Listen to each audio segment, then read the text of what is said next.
Hello students, this is your teacher Swapnil Mittal. I hope you all are doing well. Today we will discuss class 4 Real English lesson number 4 The Free Man. So students, this is a poem by the poet Robert Burns. Students, what do you think? What according to you can the title The Free Man mean? Yes, I want all of you to guess it.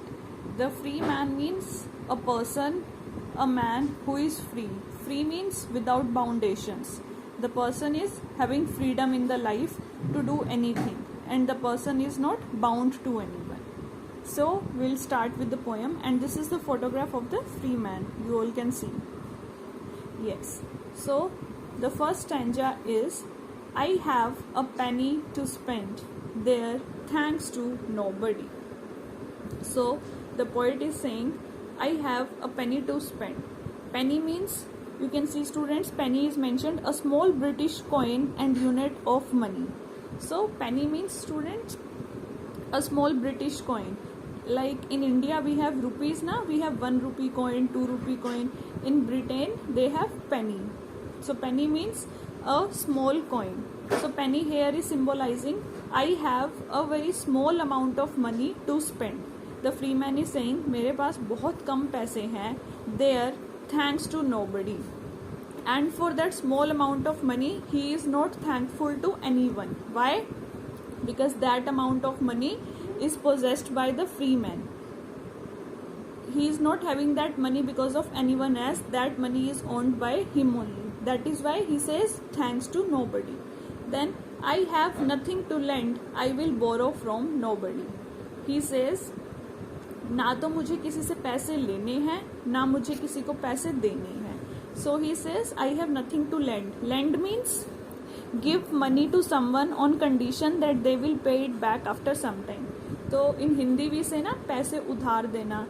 तो he says कि ना तो मुझे किसी को पैसे उधार देने हैं और ना ही किसी से बोरो करने हैं. बोरो मीन्स किसी से पैसे लेना कुछ टाइम के लिए. So he says, ना मैं किसी को कुछ मुझे देना है, ना किसी से कुछ लेना. ठीक है. Then the next we have, I am nobody's lord, I will be slave to nobody. Lord means master. So he says, ना तो मैं किसी का master हूँ और ना ही मैं किसी का slave बनूंगा. Slave means Ghulam. And you can also say slave is a person who is owned by another person and is forced to work for the owner. तो जब किसी इंसान को हम फोर्स करते हैं हमारे लिए काम करने के लिए, तो हम बोलते हैं ना वो हमारा स्लेव बन गया, that is slave. So he says, ना तो मैं किसी का मास्टर हूँ, neither am I slave to anybody. I have a good broad sword. Sword means तलवार. You can see in this photograph the free man is holding a sword in his hands. तो वो कहता है मेरे पास एक अच्छी, काफी ब्रॉड मतलब वाइड, चौड़ी, काफी अच्छी ब्रॉड स्वॉर्ड है. I will take blows from nobody. I have a good broad sword. आप देख सकते हैं ना फोटोग्राफ में, the free man is holding a sword in his hands. तो he is saying कि मेरे पास एक अच्छी broad sword है. इसका मीनिंग ये है कि मैं अपनी रक्षा खुद कर सकता हूँ. I can take care of myself. क्यों? क्योंकि मेरे पास sword है. I will take blows from nobody. Take blows का मीनिंग क्या है students? Take blows means be hurt. मतलब कि I will not be hurt from anybody. मुझे कोई hurt नहीं कर सकता. Why? Because I have a good broad sword. He is holding a sword ना. So he is saying मैं खुद I am capable of taking care of myself. I do not need anybody to take my care.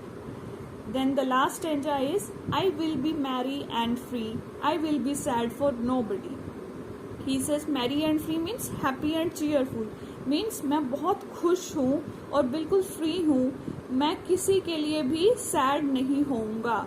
Nobody cares for me, I care for nobody. ना तो मैं किसी की care करता हूँ, ना कोई मेरी केयर करता है, और इसीलिए मैं बिल्कुल खुश रहता हूँ. आई विल बी, मैं हमेशा हैप्पी और चीयरफुल रहूँगा. मैं किसी के लिए कभी सैड नहीं होऊंगा, क्योंकि ना तो कोई मेरी केयर करता है, ना मैं किसी की केयर करता हूँ. So students, what is the message of the poem, The Free Man? The message is, a person should live a free and happy life. Means we should not have any expectations from others. अगर हम खुद अपने आप में जितना हमें मिला है, जितने भी वी हैव मनी, अगर हम अपनी डिज़ायर्स को कंट्रोल में रखेंगे तो we will always be happy.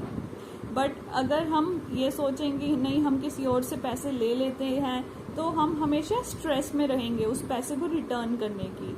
And अगर हम किसी और को पैसे अपने देते हैं तो भी हमें स्ट्रेस लगा रहेगा कि हमें पैसे वापस लेने हैं। तो द फ्री मैन क्या बोलता है, चाहे उसके पास एक ही कॉइन है, तो बहुत कम मनी है, but still he is happy in that. And why? Because ना तो उसे किसी को कुछ देना है, ना किसी से कुछ लेना है।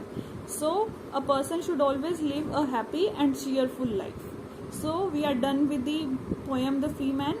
In the next video, I will come up with the exercises of The Free Man. I hope you all liked the video. Thank you.